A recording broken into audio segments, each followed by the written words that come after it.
and welcome to Isra Training Institute, Hyder Road, Saddar, Rawalpindi.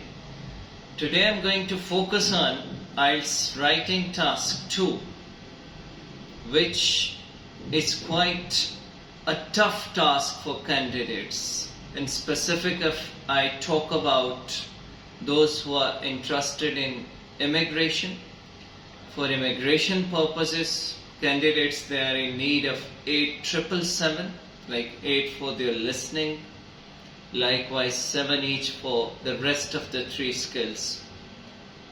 Where it matters the most, it is in writing, because scoring something like 7 and plus in your writing task, it means you are exceptional.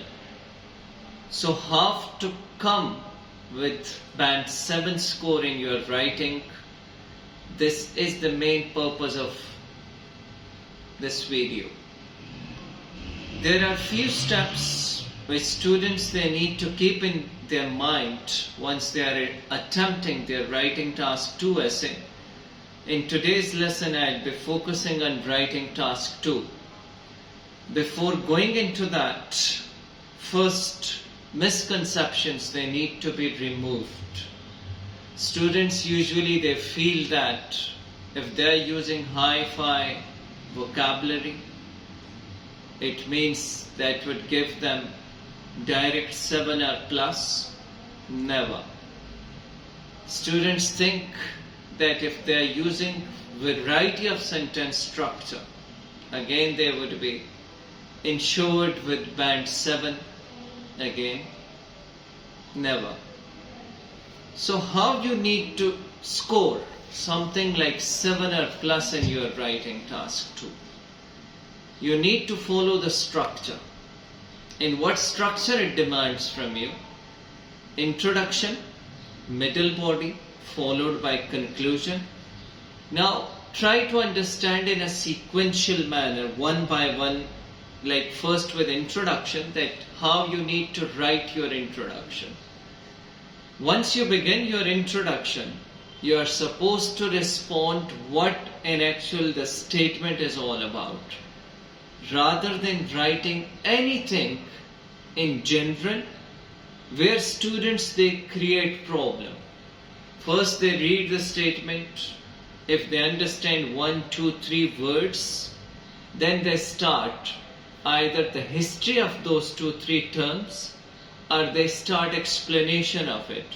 This is the first wrong pattern which students follow, and 99% of the students, I would say, they follow this same criteria. What you need to do is, in introduction, there are 2 steps. First step is to rephrase whatever the statement is given to you by an examiner. You just need to focus on the rephrasing portion, and it must be as simple as you can, because if you're using something like rocket science vocabulary and you're thinking it would give you much more bands, it never happens.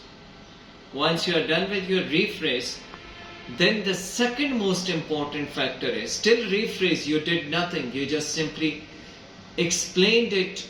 Rather than misusing the word explain, never use the word explain, you converted the wordings of examiner into your own words. Second step is, you are giving now your point of view. And this point of view in actual is the structure of your essay. That what you think about examiner's statement, and that must be clear.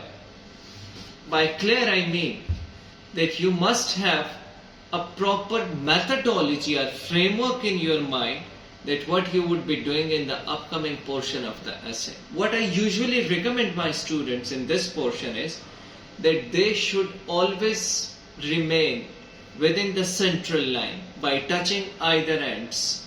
Never keep yourself one-sided. Let's say that you are given a topic, that what are advantages and disadvantages, so obviously you would be discussing advantages and disadvantages.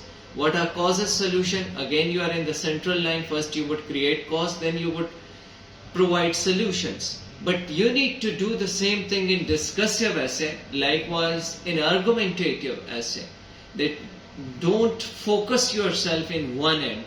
Always try to play from either ends. That would be probably the best option, because that would provide you much more momentum to speak, to write on things, which is the requirement of the day, and it would bring in balance. Because if you would keep yourself on one side, on exam day, you are in pressure.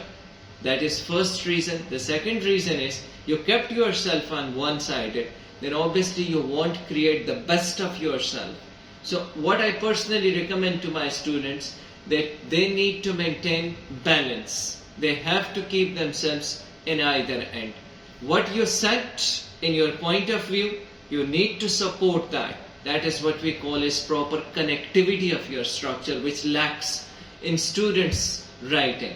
So if you are having vocab variation followed by coherence and cohesion with a proper connected ideas, it means you are in the final end. What is conclusion? Conclusion is whatever you said in your point of view, you supported that in your middle body. So in conclusion, you have to rephrase all the above that you said. And that is what we call as quality essay. This is about your writing task 2. You need to follow it, and I hope so that it would really work for you people in your exams. Stay tuned to us for upcoming videos.